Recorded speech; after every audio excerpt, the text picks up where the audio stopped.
오늘 주님 주신 말씀을 가지고 자유하게 하시는 그리스도라는 제목으로 같이 말씀을 나누고자 합니다. 미국의 독립운동가 패트릭 헨리가 자유가 아니면 죽음을 달라고 한 연설은 지금도 유명합니다. 사람들은 누구나 구속받고 제한받고 하기를 원치 않습니다. 비행기를 타고 혹시 외국으로 나갈 기회가 있다면 가기 전에 이미 벌써 걱정이 됩니다. 이코노믹석을 타고서 가까이는 몇 시간, 멀리는 13시간, 저 남미 쪽으로 간다고 하면은 하루 반이 걸린다고 하더라고요. 그 좁은 데 매여가지고 생각만 해도 마음이 갑갑합니다. 평소에 느끼지 못했던 폐쇄공포증이 미리 찾아올 것 같은 그런 느낌이 듭니다. 자유는 우리에게 정말 필요합니다. 하지만 우리가 추구하는 자유가 다 바람직한 것은 아닙니다. 탐욕과 쾌락과 이기적인 욕심을 추구하는 자유는 다른 사람들을 고통스럽게 할 수도 있기 때문입니다. 어떤 자유는 오히려 자신을 구속하는 결과를 낳기도 합니다. 음주의 자유가 있지만은 그것이 지나쳐서 건강을 해치므로 평생 병원을 계속 오가는 그런 사람도 있습니다. 어떤 사람들은 교통사고를 유발하여 다른 사람의 가정을 파탄에 이르게 하는 경우도 종종 있습니다. 예수님께서 말씀하시는 자유는 이런 것이 아닙니다. 예수님은 실제로 우리를 자유하게 하는 것들이라고 말씀하고 있습니다. 예수님은 자신을 믿고 전폭적으로 자신의 삶을 위임하는 사람들에게 참으로 실제로 우리를 자유하게 하는 삶을 허락하셨다는 것입니다. 그것이 무엇인지를 알아보려고 합니다. 첫째로는 삶을 황폐하게 만드는 실수로부터의 자유입니다. 우리는 선택으로 이루어진 삶을 살아갑니다. 학생들은 게임을 할 것인가, 공부를 해야 할 것인가를 선택합니다. 젊은이들은 진로를 위해서 결단해야 합니다. 때로는 결혼을 위해서 어떻게 할 것인가를 생각해야 됩니다. 우리는 피할 수 없는 선택의 기로에 서 있을 때가 많습니다. 또 심사숙고해서 신중하게 선택을 하려고 합니다. 그럼에도 불구하고 나중에 보면 자신의 선택을 후회할 때가 많습니다. 그 이유는 우리가 선택한 시간이 우리의 선택의 순간에 우리를 머물러 두지 않기 때문입니다. 시간은 우리가 선택한 그 순간부터 우리가 예상하지 못한 어디론가로 우리를 계속 끌고 가버립니다. 그때는 우리가 미처 예상하지 못한 결과를 접할 때가 있는데 그럴 때에 우리는 과거의 선택이 참으로 잘못되었거나 후회할 수가 있는 것입니다. 온 국민의 사랑을 받던 코미디언 이주일 씨가 폐암 말기 판정을 받고 고통스럽게 투병하면서 숨을 힘들게 내쉬고 코로 이 산소를 공급하면서 많은 사람들에게 금연 운동을 방송에서 홍보하던 영상이 기억납니다. 그는 쉔 목소리로 말합니다. 담배를 끊어버리지. 그러면 나 같은 고통을 안 당할 텐데. 절규하듯이 그렇게 이야기를 했는데도 그걸 쉽게 그냥 지나가며 들은 사람이 10년이 지나서 자기도 그런 일을 좀 만나가지고 역시나 그런 홍보 연상이 나타나서 내가 그때 그 말을 제대로 귀담아 듣지 못했다고 나도 그렇게 해서 이렇게 고생한다고 여러분들은 제발 좀 금연하라고 그렇게 안타깝게 이야기하는 그런 것들을 우리는 봅니다.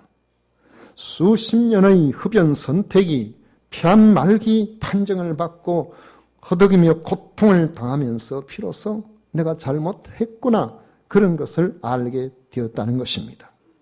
이처럼 우리는 후회를 남기는 선택을 하는 경우가 많은데 이런 우리들에게 예수님께서는 삶을 황폐하게 만드는 실수로부터 자유하게 하신다는 것입니다.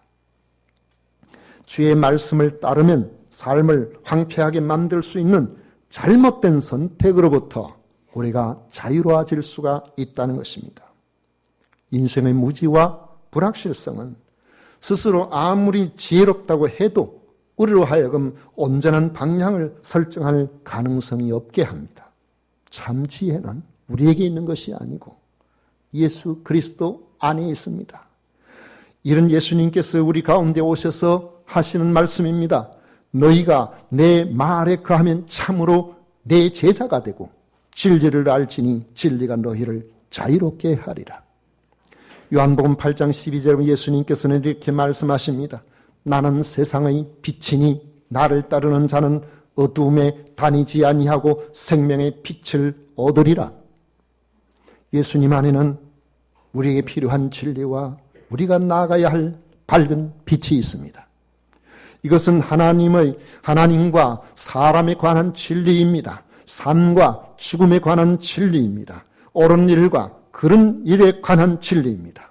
빛이 내가 걸어가야 할 길과 피해야 할 길을 밝히 보여주는 것과 같이 그리스도께서 나에게 주시는 말씀을 따라서 우리가 순종하게 된다면 하나님께서 우리를 위하여 계획하신 풍성함이 있는 삶으로 우리를 인도해 주시는 것입니다. 우리는 언제나 선택의 기로에 있습니다. 선택의 결과가 어떠할지는 아무도 모릅니다.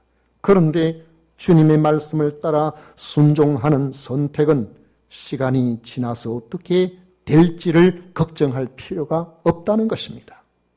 삶의 실패가 아닌 풍성함을 기대한다면 마치 목자를 따르는 어린 양처럼 우리의 판단, 우리의 기준에 맡기지 말고 주님께서 우리에게 원하심을 따라서 주님을 따라가면 되는 것입니다. 요한복음 10장 9절 10절에 보면 누구든지 나로 말미암아 들어가면 구원을 받고 또는 들어가며 나오며 꼴을 얻으리라 했습니다. 내가 온 것은 양으로 생명을 얻게 하고 더 풍성히 얻게 하려는 것이라고 말씀하십니다. 지금 여러분의 선택이 과연 어떤 선택인지를 생각해 보십시오. 나의 안락을 위한 선택입니까? 나의 쾌락을 위한 선택입니까? 그러한 것들은 우리의 삶을 황폐하게 이끌게 될 것입니다.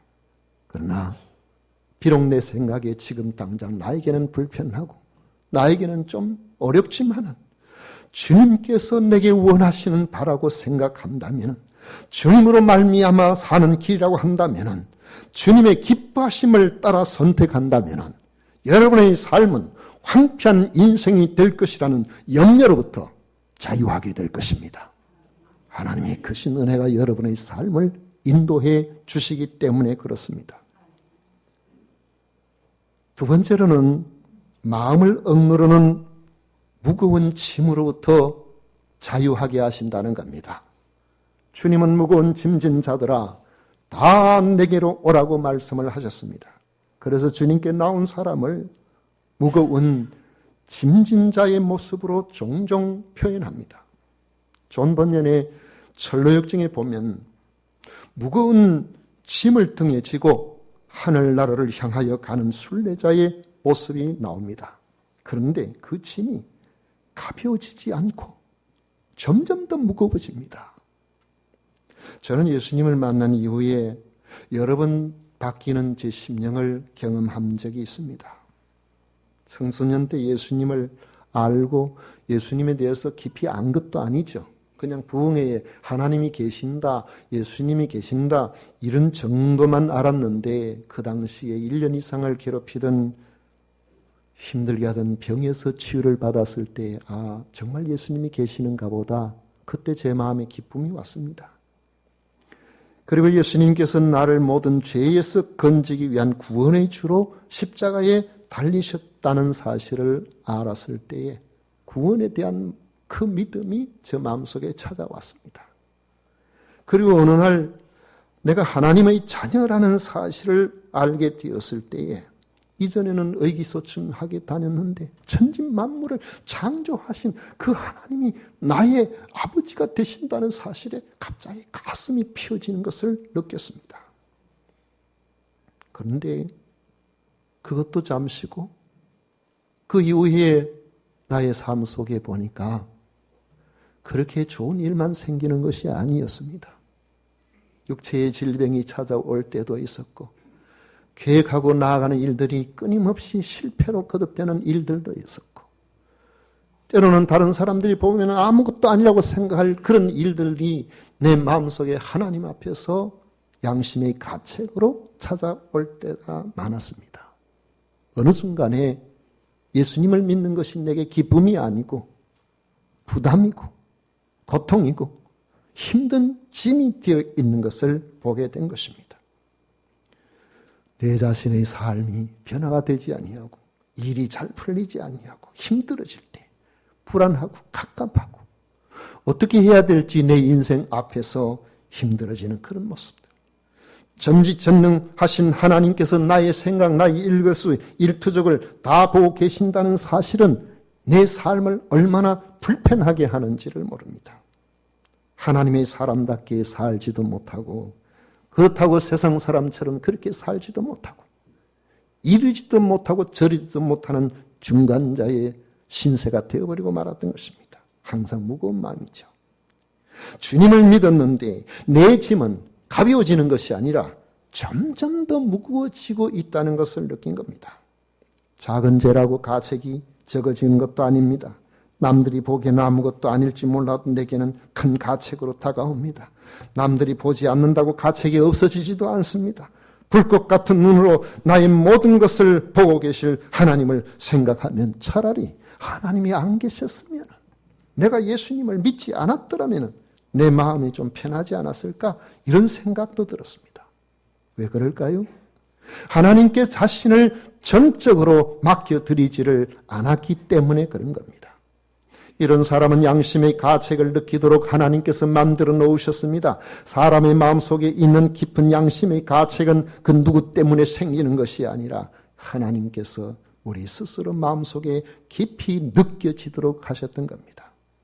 다윗이 하나님이여 나의 죄가 주 앞에서 숨김이 없나이다고 고백했던 것처럼 사람에게는 각자 결코 감당할 수 없는 마음의 짐이 있는 것입니다. 그러나 우리가 예수님을 인격적으로 만나게 된다면 이런 짐으로부터 자유로워질 수가 있습니다. 왜냐하면 주님으로부터 이것은 자신이 감당할 필요가 없는 짐이라는 사실을 배우게 되기 때문입니다. 주님은 우리의 죄악을 대신 맡으시기 위해서 이 세상에 오셨습니다. 이사야 53장 6절에 보면 우리는 다 양 같아서 그릇 행하여 각기 제 길로 갔거늘 여호와께서는 우리 모두의 죄악을 그에게 담당시키셨도다 했습니다. 세례 요한은 자신에게 오는 그리스도를 보고서 보라 세상 죄를 지고 가는 하나님의 어린 양이로다고 했습니다. 그렇죠. 그리스도께서 나의 죄악을 담당하셨기 때문에 그것을 알고 믿는 사람은 더 이상 내 자신이 그 가책을 가지고 있을 필요가 없는 것입니다. 제가 어느 날 이것을 알았어요. 만약에 내가 내 스스로가 아무런 양심의 가책이 없는 삶을 산다면 내게 전혀 죄를 발견할 수가 없다면 과연 예수님이 내게 무슨 필요가 있을까? 내가 이렇게 절망적인, 내가 이렇게 소망이 없는 존재이기 때문에 주님께서 이런 나를 아시고 나의 모든 죄를 대신하여 그 십자가에서 돌아가 주신 것이 아닌가 하는 것을 알게 된 것입니다. 내 자신을 볼 때 절망할 때마다 힘이 없을 때마다 낙심될 때마다 십자가를 바라보면 그 십자가를 보면서 봐라, 내가 이를 위해서 너를 위해 십자가에 달려 죽었단다. 그 순간에 나는 기쁨이 오는 겁니다. 평안이 오게 되는 겁니다. 존 bunyan의 그 철로 역정에서 순례자가 짐이 점점 무거워져요. 그런데 언덕을 향하여 올라가는데 땀을 뻘뻘 흘리면서 힘들게 경사진 그 오르막길을 올라가고 있는데 거의 올라갈 쯤에 눈을 들어서 보니까 그곳에 십자가가 서 있던 것입니다. 그 십자가를 바라보는 그 순간 그가 등에 지고 있던 그 무거운 짐이 스르르 풀려나면서 그 언덕 아래로 사정없이 굴러떨어져 버립니다. 그는 다시는 자기를 얽어매고 있는 그 무거운 짐을 보지를 못했습니다. 그는 진정으로 그때 펄쩍펄쩍 뛰면서 하나님께서 나를 향하여 하신 그 위대하신 일들을 찬양할 수가 있었던 것처럼 주님은 여러분의 마음에 억누르는 무거운 짐으로부터 자유하게 하기 위해서 십자가를 지신 것입니다. 여러분들의 마음속에 무거운 짐이 있다면 그것을 붙들고 있지 마시고 눈을 들어 나를 위하여 십자가를 져주신 그 주님을 바라보십시오. 내가 너를 사랑하노라. 내가 너를 그 마음의 모든 짐에서 건지기 위하여 이렇게 십자가를 졌노라. 주님께서 우리를 향하여 자유하기 위해서 우리를 대신하여 죽어주셨다는 사실을 믿으시기를 바랍니다. 세 번째로는 우리의 영혼을 붙들어 매는 모든 속박으로부터의 자유입니다. 사람들은 내 마음이 내키는 대로 행동할 자유가 있다고 스스로 생각하고 그렇게 살아갑니다. 그렇다면 여러분 마음대로 산 삶이 과연 여러분들을 자유롭게 하던가요? 너무나 많은 사람이 자유에 관해서 말하지만은 자유를 확실하게 정의하여 보여주는 사람은 없습니다. 영혼을 붙들어 매는 죄에게 우리가 압제를 당한 상태에 있기 때문에 하나님의 마음에 합한 사람이란 말을 들은 다윗도 자신의 허물 때문에 절망합니다. 율법대로 산다고 몸부림쳤던 바울도 그랬습니다. 로마서 7장 19절에 보면 내가 원하는 바 선은 행하지 아니하고 도리어 원하지 아니하는 바 악을 행하는 도다고 하면서 오호라 나는 공고한 사람이라도 이 사망의 몸에서 누가 나를 건져내라고 탄식하였던 것입니다. 영혼을 붙들어내는 속박은 죄와 관련된 부분만 아니라 사람과의 관계에서 늘 타인의 생각에 매여 살게 만들어줍니다. 요즘 연예인들의 안타까운 소식을 종종 듣죠. 그들이 극단적인 선택을 하는 것을 보면 왜 저렇게 살까? 왜 저렇게 살까? 아마 누구보다도 훨씬 더 그들의 환경이 좋지 않았을까? 그런데 왜 그랬을까? 어떤 사람들은 아유 그렇게 인물이 좋은 사람, 또 어떤 사람은 그렇게 사지가 멀쩡한 사람이, 어떤 사람은 그렇게 살 집도 있고 모든 걸 다 가진 사람이, 이 세상에는 그런 것 중에 단 한 가지가 없어서 불행한 사람이 얼마나 많습니까? 그런데도 그들은 자기에게 주어진 것에 만족하지를 못하고 극단적인 선택을 합니다. 왜 그럴까요? 그들이 우리가 알기에는 다른 사람들이 그를 향하여 평가하는 인터넷의 댓글들을 읽다가 보니까 자기에게 좋지 않게 말하는 그러한 악플들이 점점 자기의 영혼을 갉아먹고 자기의 마음을 무너지게 해서 나중에는 스스로 아무런 살 가치조차 없는 인생으로 생각되게 만들어서 스스로 무너지게 해버린다는 것이죠. 이 영혼을 붙들으면 사탄의 전략에 속아 넘어가는 겁니다.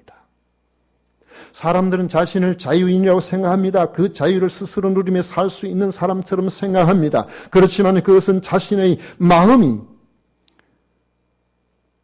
마치 사진 잘 찍는 사람이 구도를 잘 잡아서 특정한 환경에서 한번 셔터를 눌렸을 때에 그 사진 잘 찍으면 그 사진 보고 이야 어떻게 이리 좋은 곳이 있는가 싶어가지고 사람들이 그 사진 보고 현장 찾아가 보면 아무것도 아닌 경우가 흔히 있어요.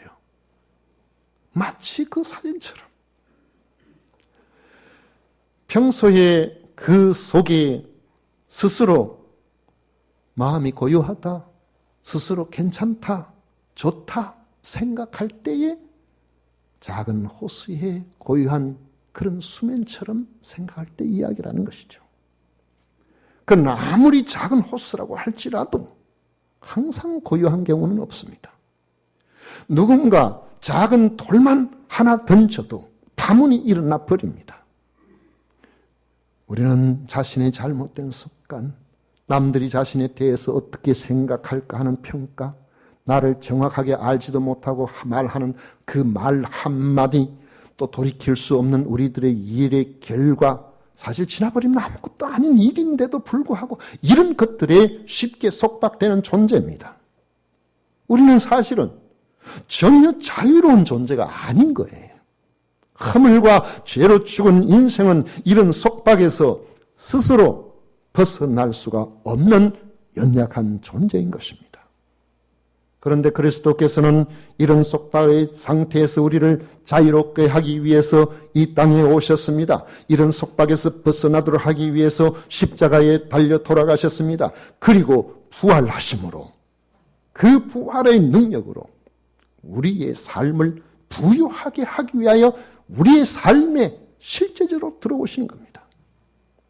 우리는 주님께서 부활하신 날 저녁 때에 예루살렘에서 저 엠마오로 슬픈 얼굴빛을 띠고 내려가던 두 제자를 생각합니다.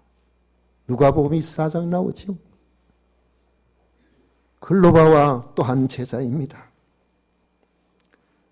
그런데 그들이 슬퍼했던 것은 사흘 전에 더 처형당하신 예수님께서 지금 여전히 돌무덤 속에 안치되어 있기 때문이 아니었습니다. 그들이 슬퍼한 것은 그것 때문이 아니었어요. 그냥 슬퍼했어요. 왜냐하면 아침에 여인들이 예수님께서 묻히신 그 무덤에 돌문이 열려 있어서 들어가 보니까 무덤이 비어 있다는 소식을 들었거든요. 그리고 다시 살아나셨다고 전하는 천사들을 보았다는 말을 분명히 들었습니다. 심지어는 엠마오로 내려가는 그 2시간이 넘는 길을 내내 부활하신 예수님이 그들과 함께하며 이야기하고 계셨어요. 그런데도 그들은 근심을 벗어나지 못했습니다. 그런데 엠마오로 내려갔다가 숙소에 들어가서 식사를 하려다가 한순간에 그들은 생각이 달라져 버렸습니다. 얼굴에 슬픈 빛이 사라져 버렸습니다. 그들은 다시 방향을 바꿔서 내려왔던 그곳 예루살렘으로 올라가기 시작했습니다. 발걸음이 무겁지를 않았어요. 얼굴에는 환희가 넘쳤고 목소리에는 힘이 들어가 있습니다. 왜 이런 차이가 일어났을까요? 바로 부활하신 예수님께서 그들과 함께 계신다는 사실을 깨달았기 때문입니다. 그리스도께서는 절망적인 우리를 자유하게 하기 위해서 오셨고 십자가에 못 박혀 죽으셨습니다. 그리스도께서는 우리를 실제적으로 이 땅에 사는 동안에 자유하게 하기 위해서 다시 살아나셨습니다. 이 사실을 알고 그 말씀을 따라 살기를 작정하고 순종하면은 보혜사 성령님으로 우리 속에 내주하셔서 우리와 함께 하시겠다고 약속하시고 가장 선한 길로 이끌어 주신다는 그 약속이 있는 겁니다. 그러면은 우리 삶 속에 수많은 선택으로 이루어진 우리들의 삶 속에 그 선택이 앞으로 선을 이룰지 악을 이룰지 잘 될지 못 될지 우리는 모르잖아요. 그럼 우리 삶이 불안하죠. 불확실한 우리의 인생을 살고 있죠. 그런데 오늘 주님께서 주시는 이 말씀 안에서 볼 때는 그 말씀을 따라 살기로 작정하고 주님께서 기뻐하시는 거기에 발걸음을 내딛고 그렇게 살아가면은 자신의 삶을 황폐하게 하는 모든 잘못된 선택으로부터 우리를 자유하게 해주신다는 것입니다. 주님의 말씀을 따라 선택하는 모든 결과를 우리 주님께서 책임져 주시기 때문에 그렇다는 겁니다. 제가 목사로서 오랜 세월들을 지나왔습니다마는 저는 정말로 목사가 되기 싫었어요. 아니 신학을 하는 이건 생각도 못할 일이에요. 제 자신이 누구와 얽히는 걸 싫어합니다. 사람과 깊이 이렇게 해서 많은 사람들과 사귀고 여러 사람들과 친구가 되고 이걸 잘 못해요. 그러니까 한 사람 내 혼자도 돌보기 어려운데 어떻게 다른 사람의 개입해서 그 아픔, 슬픔, 어려운 잘못된 것 일일이 그건 저하고 안 맞는 거예요. 그래서 싫었어요. 안 가고 싶었어요.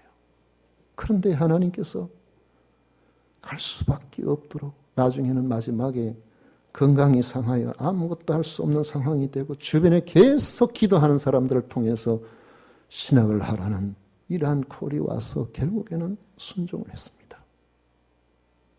그래서 제가 알죠. 우리 장로님들이 기도하실 때마다 주의 사자라 그러는데 황송한 이야기지만 저는 그렇게 믿습니다. 주님이 보내셨다고 제 스스로가 믿어요. 가기 싫은 거를 할 수 없이 왔으니까. 그런데 앞으로 어떻게 될지 그 장래에 대해서 아무것도 몰랐습니다. 그냥 단지 순종했을 뿐이에요. 세월이 30여 년이 흘러 40년이 가까운 세월 속에 지금 생각해 보니까 참으로 탁월한 선택이었구나. 내가 다른 걸 했으면 뭘 했을까? 아무리 생각해도 제 자신이 뭘 했을까? 만족이 없었을 거라는 그런 생각. 제 삶에 분명히 다른 길을 선택했다면 아마 황폐했을 가능성이 높다는 겁니다. 여러분, 여러분의 삶의 모든 부분들에 비록 그 길이 내가 원하는 길이 아니라고 할지라도 주님이 원하신다면, 주님께서 기뻐하신다면 그 길을 선택하십시오. 그러면 주님께서 여러분의 선택을 탁월하게 결과내도록 그렇게 만들어 주실 것입니다. 그리스도께서는 우리로 하여금 한편으로는 마음의 모든 가책으로부터 자유롭게 만들어 주십니다. 그리스도의 십자가는 내 죄를 위한 십자가이기 때문에 그런 겁니다. 또 우리의 영혼을 붙들으면 모든 속박에서 벗어나게 해 주십니다. 부활하신 예수님께서 바로 지금 오늘 여러분들의 모든 형편에서 보혜사 성령으로 함께 해 주신다고 약속하셨기 때문입니다. 그러므로 여러분의 하나님의 아들 예수께서 하시는 말씀을 믿음으로 받아들이십시오. 아들이 너희를 자유롭게 하면 너희가 참으로 자유로우리라. 주님의 말씀입니다. 여러분 어디에 누구와 있든지 그 길이 힘들고 어렵든지 돌밭길이든지 가시밭길이든지 내가 원하지 않은 그런 길이라고 할지라도 주님께서 여러분들과 함께 하신다면 여러분들이 마치 목자를 따르는 양과 같이 목자의 길을 따라가고만 있다면 주님은 여러분들을 자유롭게 하실 것입니다. 이런 주의 은혜가 여러분들과 여러분의 가정과 여러분들의 기업에 충만하여 하나님께 영광을 올려드리는 복된 성도, 풍요한 성도의 삶을 살아가시기를 축복합니다.